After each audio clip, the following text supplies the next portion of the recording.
अस्सलाम वालेकुम। मैं हूं गुलाम मुर्तज़ा। मैं मोहम्मद यकूब। मैं गुलजार अहमद। आप देख रहे हैं GM thunder connection YouTube channel. आप सभी दोस्तों का मेरे इस चैनल पर स्वागत है।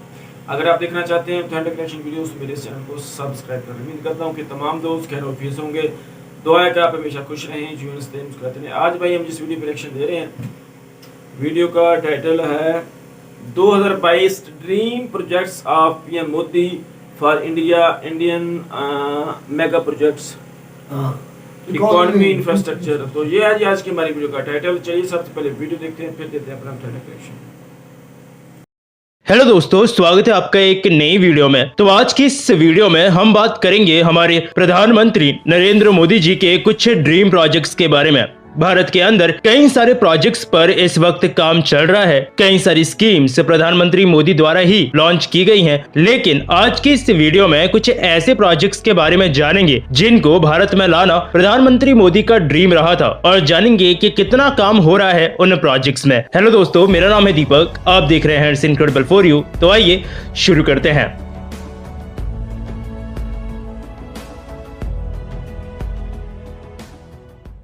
चलिए बात करेंगे पहले प्रोजेक्ट से, और यह है सेंट्रल विस्ता रीडेवलपमेंट प्रोजेक्ट। नई दिल्ली के अंदर पार्लियामेंट राष्ट्रपति भवन के आसपास का जो एरिया है, इसको जनरली इंडिया का सेंट्रल एडमिनिस्ट्रेटिव एरिया बोलते हैं। ये प्रॉपर सेंट्रल विस्ता वाला एरिया ब्रिटिशर्स के टाइम पे बनाया गया था, और आजादी के बाद फिर गवर्नमेंट ऑफ इंडिया ने ही इसे रख लिया, और अब इस सेंट्रल विस्ता को इस वक्त रीडेवलप किया जा रहा है। 2020 से 2024 के बीच में इस प्रोजेक्ट का टाइम लिमिट है, जिसमें सबसे पहले राजपथ, ये राष्ट्रपति भवन और इंडिया गेट के बीच का रास्ता है, इसे रेनोवेट किया जा रहा है। इसके बाद सारी मिनिस्ट्रीज के लिए एक कॉमन सेंट्रल सेक्रेटरीट बनाई जाएगी। साथ ही अभी मौजूदा पार्लियामेंट बिल्डिंग के साथ एक नई पार्लियामेंट बिल्डिंग भी बनाई जाएगी, जिसमें सिटिंग कैपेसिटी ज्यादा होगी फ्यूचर एक्सपेंशन के लिए। साथ ही नए ऑफिसेज और रेसिडेंस बनाए जाएंगे प्राइम मिनिस्टर और प्रेसिडेंट के लिए, और जो कुछ पुराने इंपॉर्टेंट स्ट्रक्चर्स हैं उन्हें म्यूजियम में बदल दिया जाएगा। इस प्रोजेक्ट का एक्चुअली कॉस्ट भी काफी अच्छा खासा है, लगभग 1.8 बिलियन डॉलर्स, यानी लगभग 13,450 करोड़ भारतीय रुपए। और प्रोजेक्ट के लिए कहीं ना कहीं लोगों की राय भी बटी हुई थी, जिसमें कुछ लोगों को लगता है कि इस प्रोजेक्ट की हमें जरूरत थी ही नहीं,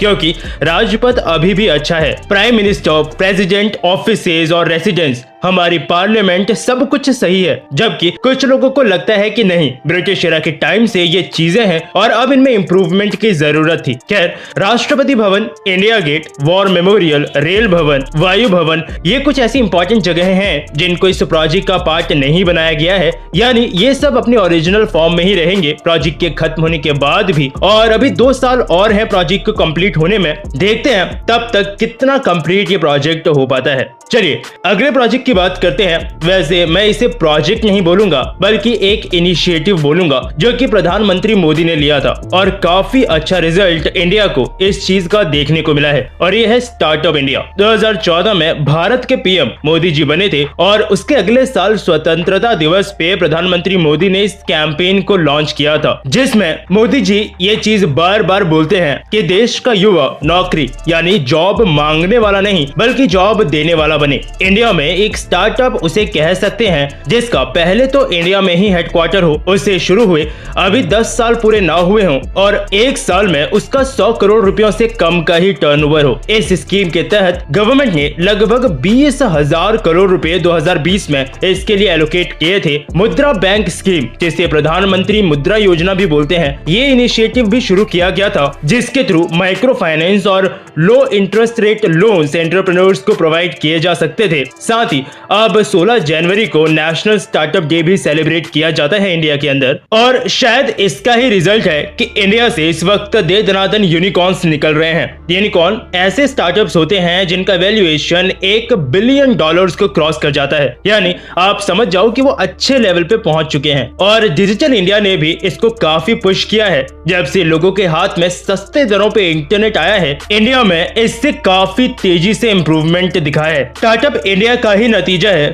कि सॉफ्ट बैंक ये अमेरिका की ही एक कंपनी है, लेकिन हेडक्वार्टर जापान में है इनका। इन्होंने इंडियन स्टार्टअप्स में $2 बिलियन इन्वेस्ट किए हैं। आने वाले समय में ये लगभग $10 बिलियन यहाँ पर इन्वेस्ट करेंगे। 2016 में ओरेकल ने भी ये बताया था कि वो 9 इंक्यूबेशन सेंटर्स इंडिया में लगाएंगे। बेंगलुरु, चेन्नई, गुरुग्राम, हैदराबाद, मुंबई, नोएडा, पुणे, त्रिवेंद्रम और विजयवाड़ा के अंदर 1000 करोड़ तक का फंड इस वक्त रिजर्व है ऐसे स्टार्टअप्स के लिए जिनको फीमेल्स लीड कर रही हैं। स्टार्टअप इंडिया के 5वीं एनिवर्सरी पे प्रधानमंत्री मोदी ने 1000 करोड़ रुपयों का स्टार्टअप इंडिया सीड फंड भी अनाउंस किया था और इसका फायदा लिटरली आज आपको इंडिया में स्टार्टअप्स में इंडिया के एनवायरनमेंट में देखने को मिलने लगा है। चलिए अब बात करेंगे अगले प्रोजेक्ट की और ये है काशी विश्वनाथ कॉरिडोर। एक ऐसा प्रोजेक्ट जिसको इस चैनल पे हमने कभी भी कवर नहीं किया, शायद पहली बार इस चैनल पे इस प्रोजेक्ट की बात हो रही है। तो ये काशी विश्वनाथ कॉरिडोर उत्तर प्रदेश में वाराणसी के अंदर बनाया गया है। वाराणसी हमारे देश का एक प्रमुख पर्यटन स्थल है क्योंकि धार्मिक दृष्टि से भी ये बहुत ही महत्वपूर्ण है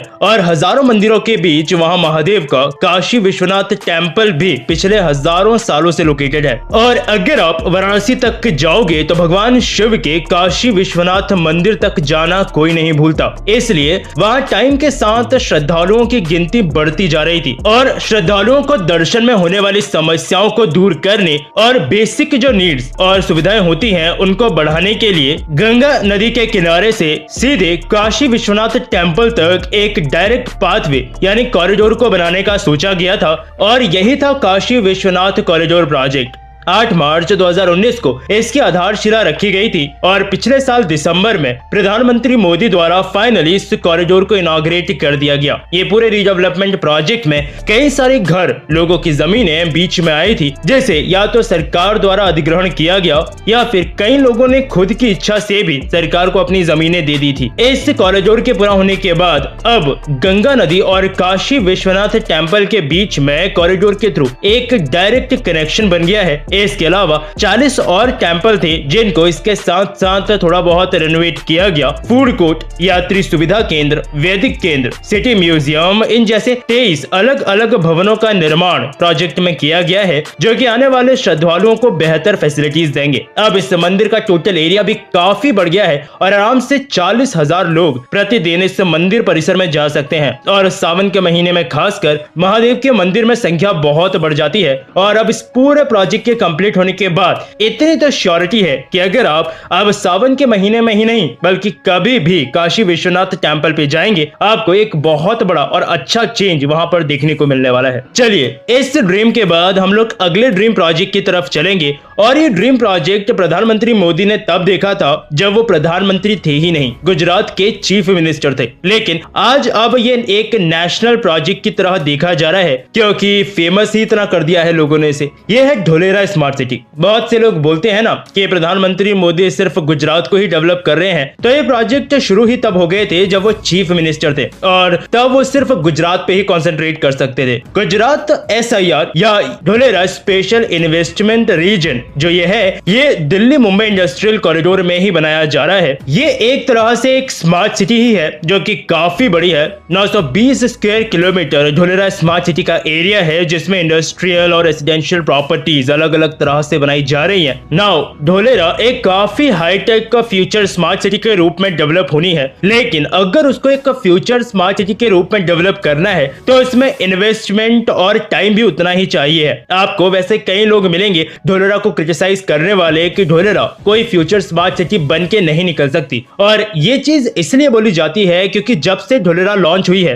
तब से अब तक भी कोई बहुत ज्यादा इंप्रूवमेंट ढोलेरा में देखने को नहीं मिला है और 920 स्क्वायर किलोमीटर के एक हाई एंड स्मार्ट सिटी को डेवलप करना काफी मुश्किल हो सकता है अगर टाइम के साथ प्रोजेक्ट आगे नहीं गया तो। लेकिन ऐसा नहीं है कि जमीनी हकीकत पे कुछ काम ही नहीं हो रहा है। हाँ, अब ऐसा तो नहीं होगा कि कुछ भी जमीन पे तैयार नहीं है और हमें चाहिए कि भैया सेमीकंडक्टर मैन्युफैक्चरिंग यूनिट बिठा दे वहां पे, ये बेवकूफी कोई नहीं करेगा। इसलिए ढोलेरा में काम जमीनी लेवल पे चल रहा है, लेकिन प्रधानमंत्री मोदी के इस ड्रीम को कंप्लीट करना शायद सबसे ज्यादा डिफिकल्ट होगा और सबसे ज्यादा टाइम कंज्यूमिंग भी। लेकिन जैसा ड्रीम किया गया है अगर सीरियसली वो नक्शे पे उतार दिया जाता है तो फिर धोलेरा जैसी सिटी इंडिया में तो क्या शायद दुनिया में भी ऐसी गिनी चुनी ही होंगी जो कि उसे टक्कर दे सके। तो ये थे कुछ प्रोजेक्ट्स जो आप हमारे प्रधानमंत्री के ड्रीम प्रोजेक्ट्स कह सकते हो। कुछ ऐसे प्रोजेक्ट्स हैं जो अभी तक कंप्लीट हो गए हैं। रोना धोना तो उनमें भी खैर बहुत लोगों ने किया था। इंडिया में वैसे कुछ ऐसे लोग हैं ही जो डेवलपमेंट देखकर रोना धोना करते ही हैं। तो कहीं भी आपको ऐसे लोग मिले तो लात मार के भगा दिया करो। बाकी कुछ ऐसे प्रोजेक्ट्स भी हैं जो अभी चल रहे हैं, निकल करके कैसे आएंगे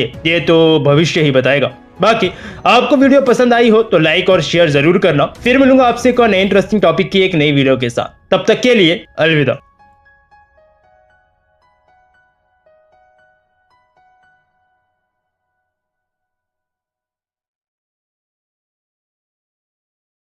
तो सबसे पहले तो ये हम देखते हैं कि उन्होंने देखे कि अपने डेवलपमेंट के लिए एक विजन बनाया है।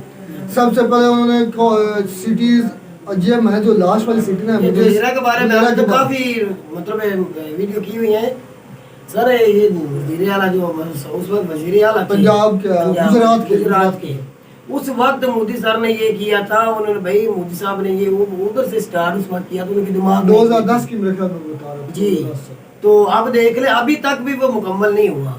वो बहुत बड़ा प्रोजेक्ट ना 920 स्क्वायर किलोमीटर है। बिल्कुल। और इनके जैसा वाकई में एशिया में इतना बड़ा मतलब है ना, एशिया में पूरी दुनिया में वो कह रहे थे कि बहुत इतनी एक आधा ही होगा जो होगा। बड़ी सोसाइटी बसाने के लिए कोई टाइम लगता है, वक्त बजट भी उसमें बहुत ज्यादा है। बजट भी उतना ज्यादा और वक्त भी उतना ज्यादा। आस्ता आस्ता बनाएंगे वो। अच्छा मुझे इस बात की समझ नहीं आई कि ये जो सिटी धुलेरा बना रहे हैं, ये जो प्रोजेक्ट्स बना रहे हैं, इसका आम आवाम पर क्या असर पड़ेगा या क्या फायदा हो सकता है? भाई ये जब सिटी बनेगी ये इंडिया का तकदीर बदल देगी। ये किस तरह बदल सकता है? ये वो उसमें यूरोपीय का जो स्टैंडर्ड की हर चीज बनेगी, वो स्मार्ट सिटी जो मतलब वो तो खूबसूरत बनेगा, हर किस्म के आलीशान तो बनेगा। मैं बताता हूँ आपको, जब ये सिटी प्रोजेक्ट शुरू होगा ना, सबसे पहले तो ये जो मजदूर तबका उनको मजदूरी मिलेगी।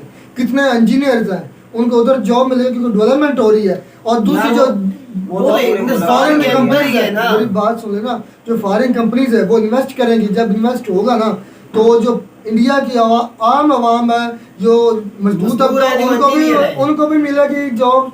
और जो इंजीनियर्स लेवल के हैं, जो बड़े लेवल के पढ़े लिखे अवाम हैं, उनको भी जॉब्स मिलेगी। और उसके बाद जब ये डेवलपमेंट होगी तो जो दूसरी फॉरेन कंट्रीज हैं उनका एतमाद बहाल होगा कि ये देखें इंडिया जो ग्रो कर रहा है, डेवलपमेंट हो रही है, इसमें इतनी बड़ी डेवलपमेंट हो रही है और वो अपना शेयर उसमें डालेंगे और उसको अपना ग्रो करने के लिए पैसा देंगे, जिससे इंडिया की इकोनॉमी भी बढ़ेगी और इंडिया के लोग खुशहाल भी होंगे। बहुत ज्यादा फायदा होने वाला है। और जो आबादी बढ़ रही है, इंडिया की आबादी जिस तरह बढ़ी है, जो सिटीज गुंजान होगी, उनको नई सिटी बनाने के लिए उधर से आवाम इधर शिफ्ट हो जाएगी, वो इसमें सिमट जाएगी, वो इससे आलूदगी भी कम हो जाएगी। और जो प्रेशर जो तैयारी हो रही है इसके अंदर कितने बेरोजगार हैं जो काम कर रहे हैं, कितने इंजीनियर जो काम कर रहे हैं, ये मुकम्मल होने के बाद भी आप देख ले कितने भाइयों को उधर नौकरी मिलेगी। बिल्कुल। कोई मतलब सिक्योरिटी गार्ड की तरह कोई नौकरी करेगा, कोई घरों में नौकरी करेंगे, उनका भी रोजगार लगेगा। रोजगार तो सारे इंडिया के पास है। इसका मेन मकसद है कि बाहर की आवाम जो है वो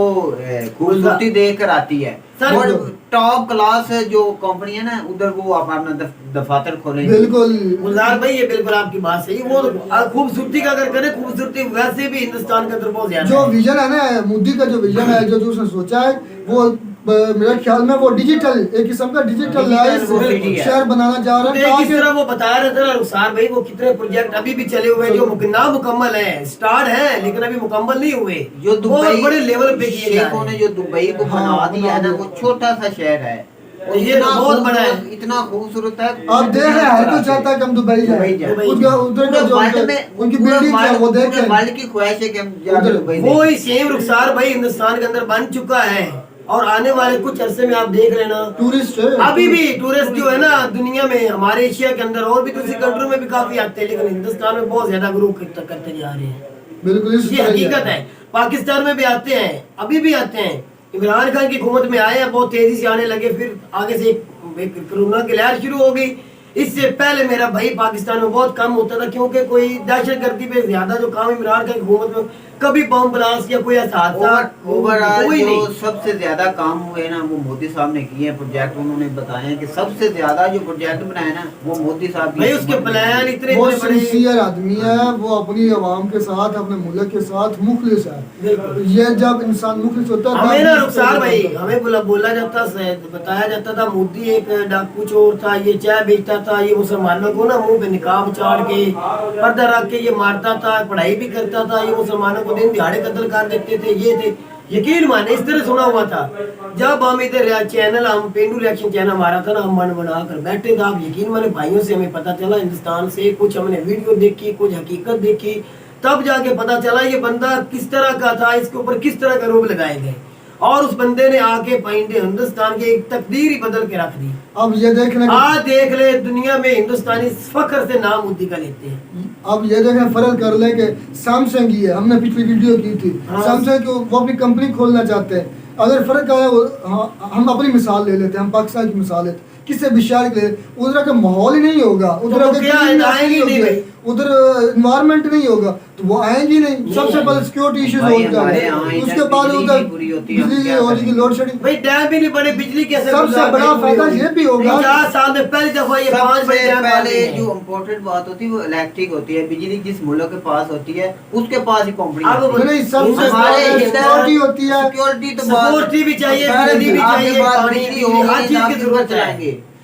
हिंदुस्तान में हर चीज है रुखसार भाई। इस बिजली की वजह से हमारी जो है इधर से फैसलाबाद के जो कमरे की हिंदुस्तान के अंदर वो देख ले, बांग्लादेश पानी में डैम ट्रांसफर देख हो ले, उनके ऊपर पानी में कितना काम हो रहा है। बिजली कई ऐसी जगह जहाँ पे बिजली फ्री भी है। हाँ, मैं ये भी बताता चलूँ आपको कि मैं रिपोर्ट पढ़ रहा था कि 2025 तक पाकिस्तान खुशकिसाली का शिकार हो जाएगा ये अगर तो इमरान खान ने भी बोला था, मेरा अगर भाई। डैम ना बनाया उसने जाए। भी बोला था, इसलिए उन्हें 5 बड़े डैम शुरू किए। उस इमरान खान ने आते ये जो आप बोल रहे हैं उसने पहले बोला था ये होने वाला है। और ठीक है देख ना? लें कि हमारी जो हुक्मरान है, हमारे जो लीडर्स हैं, उनको सिर्फ अपनी हुकूमत के सिवा रुखसार मैं तो कहता ख्याल ही नहीं हूँ, है। मैं कहता हूँ जो हमारे जरदारी और है ना शरीफ खानदान, इनका नाम लेना ही गुनाह हो गया है। हम हर रोज उनके ऊपर बहस करते हैं, हमें क्या हम बहस कर करके थक चुके हैं। इंडिया की यकीन माने हम थक चुके हैं, उनको कोई फर्क नहीं पड़ने वाला। ये कंट्री क्या सोच रही है, आवाम क्या करेगी, जवान नौजवान पढ़े लिखे जवान जो है वो कहाँ जाएंगे? बेरोजगारी हो रही है, नौकरियां मिल रही, जो नौकरी पे है मेरा भाई उनको भी तनख्वाह नहीं मिल रही। और मेरी मिसाल बिल्कुल, ये भाई भी हमारे साथ अभी 2-3 साल हो चुके हैं। बहुत अच्छा ये शहर बना रहे हैं, जो जितनी भी उन्होंने दिखाई है इस कसम से हिंदुस्तान की प्रोजेक्ट तारीफ जो करते मोदी वक्त साहब ना, ने। हिंदुस्तान की तारीफ करते वक्त खुशी भी होती है, लेकिन कसम से दिल में इतना को दिल ना एक किस्म का बुझ जाता है। क्या काश आप यार, इतने हम भी- कमजोर ना होते, मतलब पीछे हैं लेकिन इतने भी ना होते। जिस तरह बांग्लादेश है ना, बांग्लादेश हमसे आजाद होकर पैदा हुआ, वो देख लो तरक्की कर रहा है। हमारे भाई, क्या हम हाल भी है, मेहनत करेंगे, हमारे हम भी यहाँ करेंगे। क्या हाल है। काश ये हम तो- बांग्लादेश जितनी तरक्की तो कर सकते। और भाई ये ये तो होता। दिमाग में लाएं कि हम मेहनत करें और इंडिया के बराबर हो। भाई ये आवाम तो हमारे आवाम लिए- क्या करे, हमारे सियासतदान आवाम जब करे। घर का सरबराह ही 2 नंबर होगा, चोर और डकैत और डाकू होगा, घर वाली फैमिली क्या करेगी? वो उनके पीछे मेरे एक लगी। टीचर ने मुझे एक सवाल किया था कि बेटा, उसने एक कागज पर ना लाइन लगाई थी कि बेटा ये लाइन है, इसको छुए बगैर, इसको टच किए बगैर आपने इसको छोटी करना है। जो मैंने लगा दी ना, इसको छोटा करना है। तो मैंने सोचता रहा कि ये इसको कैसे छू छोटा? किसको इस लाइन को छोटा करो। तो फिर उन्होंने मुझे हल बताया कि बेटा देखे इसके साथ दूसरी लाइन खींचे, वो इससे बड़ी खींच दे। जब उससे आप बड़ी वो छोटी हो खींचेंगे जाएगी। वो छोटी हो जाएगी। हाँ। ये बात है कि अगर आप किसी दूसरे से बढ़ना चाहते हो, उसको नुकसान पहुंचाने के बजाय आप खुद इतना बड़ा हो जाए बिल्कुल। तो वो आपके सामने छोटा पड़ जाए। उन दूसरी को नुकसान पहुंचाने से हमारा फिर और नुकसान नुकसान होगा। होगा। लेकिन जो रुखसार भाई ने तरीका बताया ना अपने सर का, वो अच्छा है। इसीलिए भाई मतलब हमें इंडिया के साथ हमें दुख नहीं हिंदुस्तान की तरक्की का, लेकिन यकीन माने अपनी कंट्री हम अगर बड़ा बनना चाहते हैं, दिल में बहुत कुछ है, दिल बैठ जाता है। हमें अगर बड़ा बनना है, अगर हमें तरक्की करनी है तो दूसरों को छोड़ दें, जो अपने काम कर रहा है ठीक है। भाई हमें मोदी जिस अपने तरह हम ये भी तो कर सकते हैं, जिस तरह मोदी 14 में आए, उसने अपनी कंट्री को कैसे ऊपर लेके गए। हमारे लीडर भी आए, अपने एक सोच लेके आए और अपनी कंट्री को ऊपर लेके जाए। उस तरह हमें भी तरक्की करनी चाहिए। उम्मीद तो है इमरान खान साहब इस वक्त 2 तिहाई अक्सरियत से आएंगी। मेरा एक इंशाल्लाह। मशवरा है कि उनको भूल जाना चाहिए, इदारों को काम करना चाहिए, हमें अपनी मुल्क को सोचना चाहिए कैसे मुल्क को तो भाई इदारे भी तब काम करते हैं जब उनको हुक्मरान लीडर अच्छा होता है। ओवरऑल ठीक है। तो उम्मीद करता हूँ कि आपको हमारी वीडियो अच्छी लगी होगी। अगर वीडियो अच्छी लगी हो तो अपना कमेंट और राय का इज़हार जरूर कीजिएगा। मिलते हैं अगली वीडियो के साथ किसी नए टॉपिक के साथ। बिल्कुल। तब तक दीजिए इजाज़त। अल्लाह अल्लाह हाफ़िज़। हाफिज।